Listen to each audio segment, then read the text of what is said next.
Hey everyone, welcome back to the channel, and I finally got my hands on a Huameng TG, and I gotta say, I'm pretty impressed. That's not to say that this cube doesn't have its drawbacks, but I'm overall pretty happy with what it offers.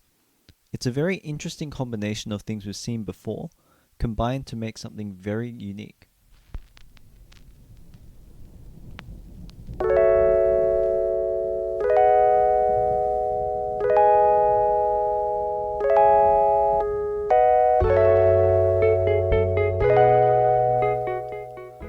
Let's start with the unboxing experience. This is probably the best box I've seen. It's flashy and feels excellent, but it's not overly large either. Looking at you, old Tianma. This one actually opens the same way and feels just as premium, it's just probably 3 times as big. The same can't be said about this protective box which we have in here. Moyu, please never ship this one again. It feels awful. And it looks pretty bad too, it doesn't even have a display purpose. Aside from that, inside the box we've got the accessories, and we've got a card with old mate Yusheng's face on it. Inside the accessory box, we've got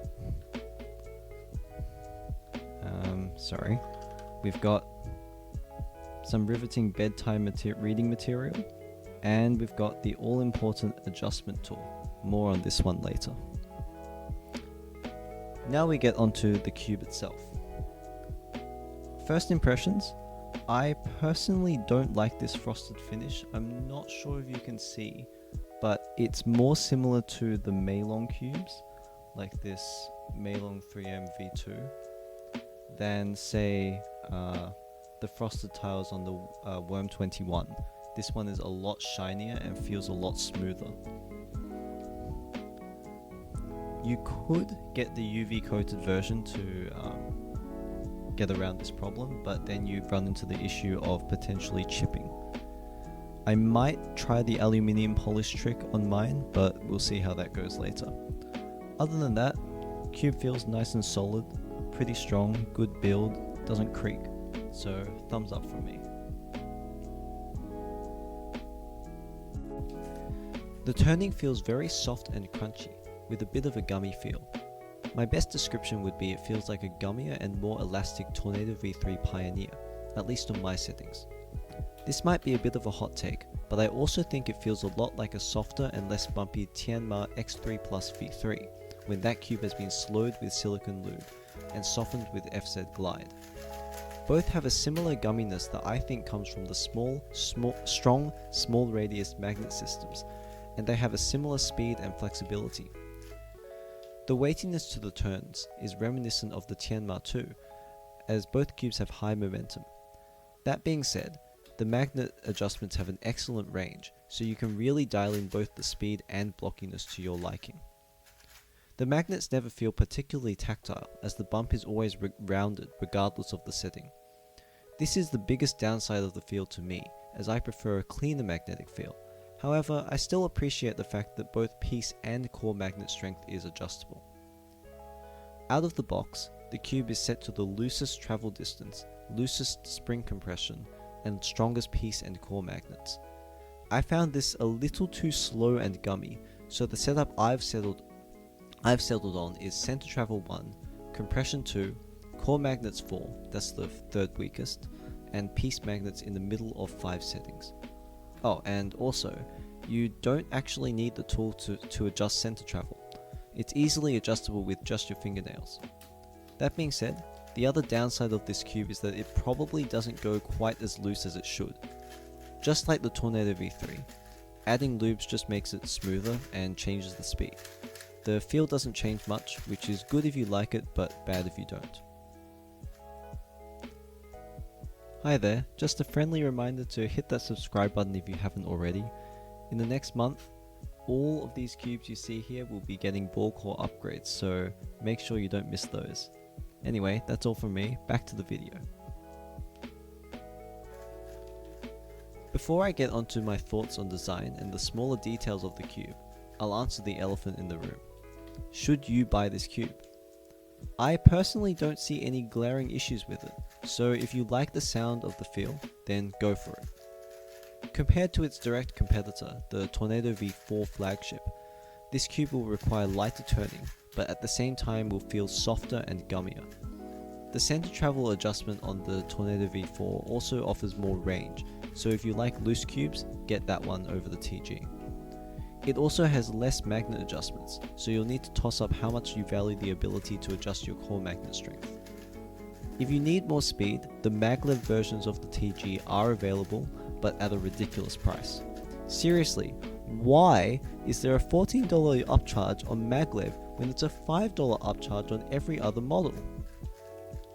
Another less versatile but equally interesting cube is the Tianma, which again has its similarities, but is naturally way faster than the TG and has a really cool bumpy feel.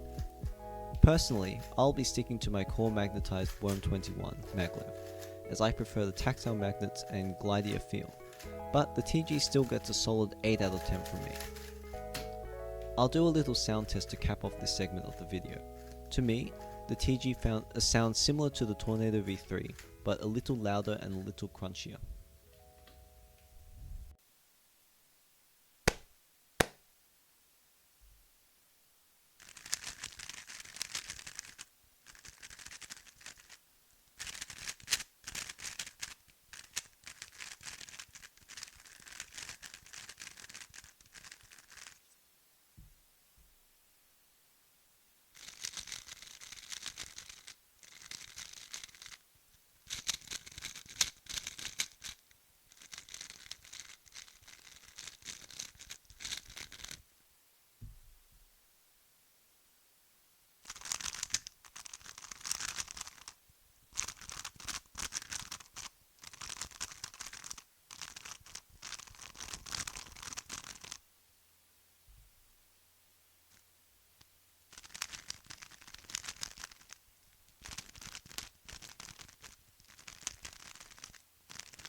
Anyways, now I'll get into my thoughts on the design.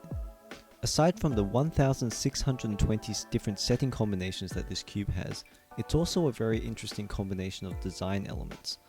I've heard other people say it's Moyu's attempt at a GAN puzzle, and while this may be partially true, I think it's really important to recognize this as its own unique thing.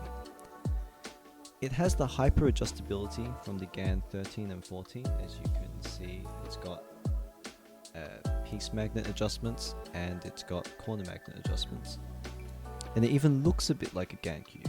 So you can see these circular beveled caps are pretty similar to that found on a GAN cube, like that. On a small side note, these center caps are absolutely diabolical, somehow even worse than the TV3 and TV4s. At least when you use this tool to pop the clips out from the centers, there's no pain involved. But when you do try to use your fingernails to pull it out, you really do risk damaging your fingernails without the tool. It's not great. Anyways, it has a core that looks eerily similar to a GAN spider core, and this dual adjustment system, it's somewhat GAN inspired, but at the same time, I actually like it quite a lot. It really should go a lot looser, as I've mentioned before, but aside from that, I think it's pretty good. The large handle feels robust and allows for easy tension adjustment, and this center travel cog is actually pretty easily spun just with your fingers like that. If they can fix the range, I think this is what Moyu should use going forwards if they're going to abandon the good old screw and ratchet found in that cube over there.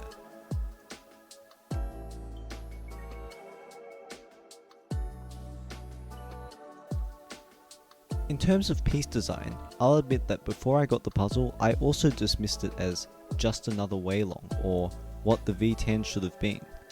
Never have I been more wrong, as this is actually quite a significant variation on the center skirt puzzle design. The skirt itself is pretty thin, I'm not sure if you can see that, compared to, say, the Huelongs. And the pieces go quite a bit deeper than in the Huelong. So maybe I can show two edges together like that. As you'll see, the TG is quite a bit taller. This means that the corner feet as well look pretty different because they're smaller and sharper. See, this one is a lot narrower than the Huelongs. The tracks are also a variation on the what we'll call the 1.5 track design of this Huelong and older GAN 356 cubes. The edges are also filleted in a slightly different way. I'm going to attempt to show you, but not sure if you can see that. It's more filleted around here, so it's more rounded compared to this piece. Anyway, I think that this makes the reverse corner cutting better than any other worm. That excludes the V10 though, because that has a completely different piece design that's more similar to the Oolong.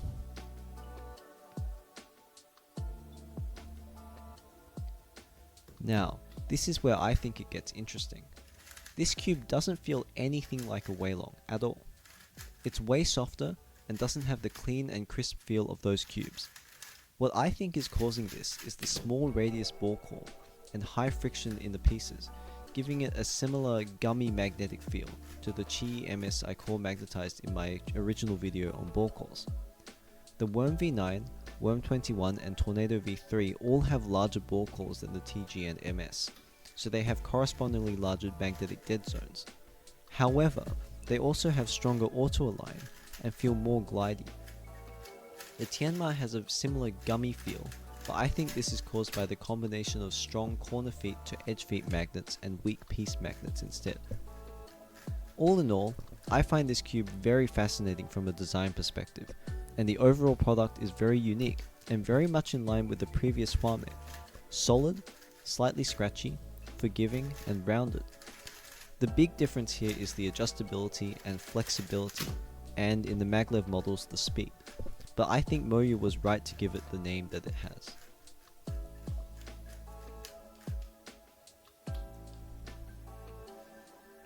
Anyways, if you made it this far, again, thank you so much for listening to my ramblings.